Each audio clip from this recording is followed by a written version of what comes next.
বেছিলিস লেওরা চোদা সেই সকাল থেকে আমার মানিব্যাগটা খুঁজে পাচ্ছি না। ওর ভিতরে বাড়ির বাজার করা 3000 টাকা ছিল, ওটা তুই নিয়েছিস? এই পুঙ্গা মেরেছে, ওটা বাজার করার টাকা ছিল। আগে জানলে তো নিতামই না। কি রে চুপ করে আছিস কেন? টাকাগুলো কি তুই নিয়েছিস? তোমার টাকা আমি কেন নিতে যাবো? ভালো করে খুঁজে দেখো কি কোথায় রেখেছো। বাড়া সারা মাস গাড় ফাটিয়ে ইনকাম করে টাকাগুলো বাড়ির বাজারের জন্য জমালাম, আর জল জ্যান্ত টাকাগুলো গাধার গাড়ে ঢুকে গেল। ভাগ্যিস ফাটা বাজারের জন্য 3000 টাকা দিয়েছিল, না হলে তো এই মাসে খাওয়া সেটার ভিতরে ঢুকে যেত। ফাটা টাকা দিয়েছে মানে? ও কোথায় পেলে অতগুলো টাকা? তা আমি কি করে জানবো কোথা থেকে পেলো? তুই তোর বাপ, তুই জানিস? আমি তো আজ সকালবেলায় ঘরে ঢুকে দেখছি কয়েকটা টাকার বান্ডিল নিয়ে গোনাগুনি করছে। কি টাকার বান্ডিল নিয়ে ঘুরছে? হ্যাঁ তাই তো দেখলাম। কি হলো ব্যাপারটা? ফাটা অতগুলো টাকা কোথায় পেলো? ঘনাদা তো ওখানেই অজ্ঞান হয়ে যায়, কিন্তু আজ সকালেই জ্ঞান ফিরতেই দেখে ঘনাদার পকেটে আর 1 টাকাও নেই। কিরে কি ভাবছিস এত? ও কিছু না, তুমি বুঝবে না। তুমি কি শুয়ে পড়ে দিয়ে আমি এক্ষুনি আসছি। আসছি মানে? এই তো এলি, আবার কোথায় যাবি? যা বলার আমি তোমাকে এসে বলছি।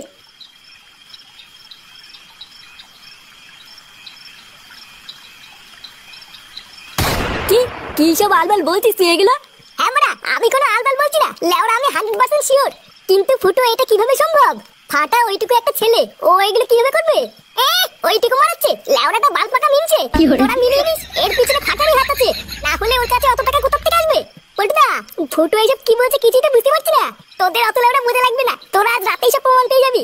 আচ্ছা ঠিক আছে, আমরা মেনে নিলাম যে তোর কথাই ঠিক, কিন্তু বাড়া আগে এটা বল যে আমরা কি করে বুঝবো এই ভয় দেখি চুরির পিছনে ফাটারই হাত আছে? বুঝবি বুঝবি, ভোদার বাল সবই বুঝে যাবি, শুধু একজনকে বলি ফাটা হতে হবে।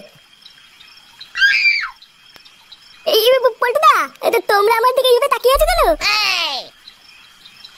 কি করে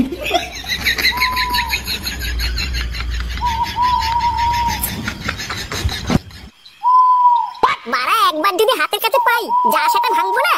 আর ওটা যদি সত্যি তোর ছেলে ফাটা হয় তাহলে কি করবি? লেওরা ওই জন্যই তো বলছি, ধরতে পারলে সেটা ভাঙবো।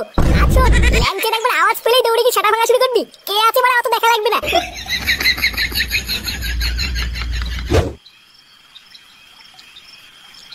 ভোদার বালগুলো আমাকে শেষে বলির পাঠা করলো।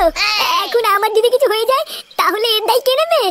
লেওরা দাঁড়া না, একবার এখান থেকে জীবন নিয়ে ফিরি। পল্টুদাকে তো আর কিছু বলতে পারবো না, ফুটো সেটা ভাঙবো।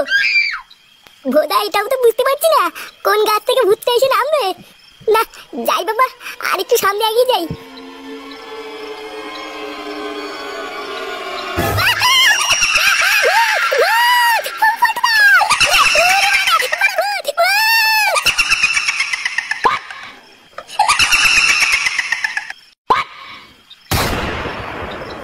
এই মেলেতে এটা তো ল্যাংটা কাকা। কি বলছিস, মারবো? আরে ধুর ভোদা, মারবি কেন? লেওরা তাড়াতাড়ি চেক কর, দেখ পকেটে কিছু আছে কিনা। ও এমনিতেও কোনো টাকা পয়সা পাবি না, এই বোকাচোদাগুলো সব বেকার। তাও একবার তাড়াতাড়ি চেক কর, কেউ চলে আসতে লাগে পালাতে হবে। ধর, ধর, ধর, ধর, ধর, ধর, ধর, ধর। কি করে